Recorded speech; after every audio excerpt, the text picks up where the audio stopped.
Hello, Schmitty Garage here.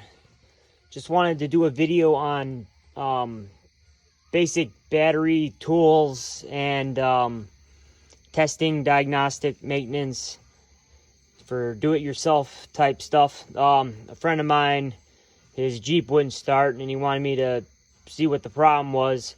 And after some diagnosis, his battery terminal, there was corrosion on there. So, and he also had a bad battery. So, replaced the battery, cleaned the terminals, and now his Jeep works good. Some tools.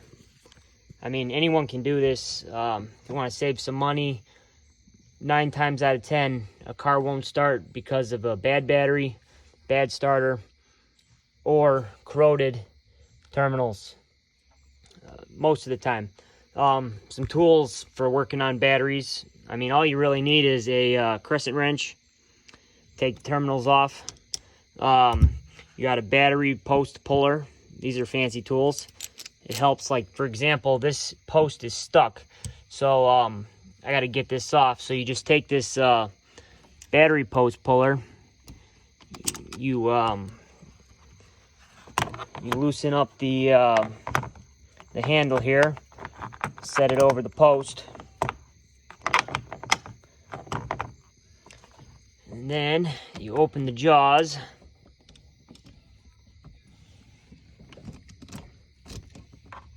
Set it on there. Gotta loosen it up some more. There we go. And then once it's clamped around the post, you just turn this handle. And sorry about the light, I just got off work.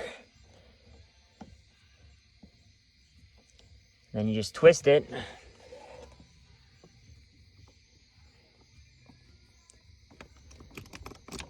And then voila. So, you can pull this post off. And then let's say you're just trying to test out a battery. There's some neat tools you can buy. You got a battery handle. It's really neat. You can just set this on the battery and pull it up. So let's show you that. You just find, you set it to the diameter of the battery, and you lift.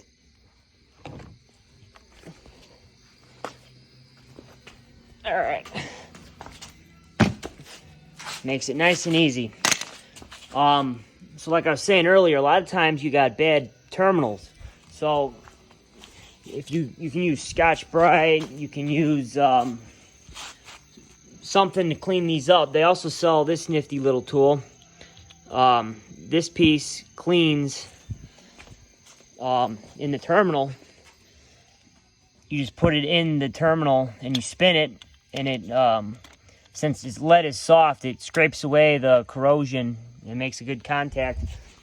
Or you take this end and then you set it on there.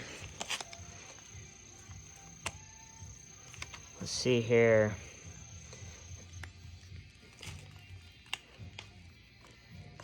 Let's go over to this terminal. So you set it on there, and then you spin it,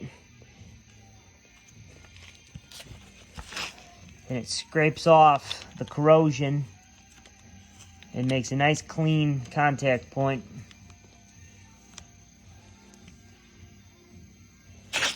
Brand new. Multiple sizes. Here's a bigger one for the positive post. Usually the positive post is bigger than the negative post. There we go. Clean this one up a little bit. This is a secondary battery for the Jeep Grand Cherokee. You have a solar system hooked up to it. Dual batteries for the winch, off-roading capabilities. I just wanted to make sure that this battery was good. All right, nice and clean. So there's that fancy tool. And then you can also buy this Harbor Freight sells this battery tester. It's pretty cheap. A lot of purposes. It's a voltmeter. You can test how batteries are good. I've bought in brand new batteries before and they were bad. So you just got your positive clamp, negative clamp. You hook up your red to the positive, black to the ground.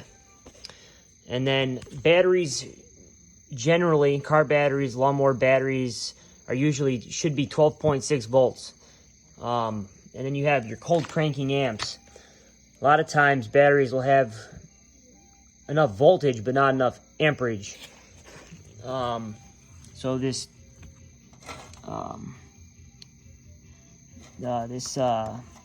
gauge here will tell you. So this thing has about, roughly 12.5, 12.6 volts. And you just flick the switch. You hold it for 5 to 10 seconds, and you just read the needle, and it'll generally tell you if it's good. So let's see if this battery's any good. And it tells you how many cold cranking amps it has. So I've been holding it, and then these coils start to heat up. So this battery has about 800 cold cranking amps, so it's still good. So that's good. That sums it up, really. So if you ever got a bad battery, just clean the terminals. I'm sorry, if a car won't start, it's usually one of three things: bad battery, corrosion, or a bad starter. That's about it. Have a good one.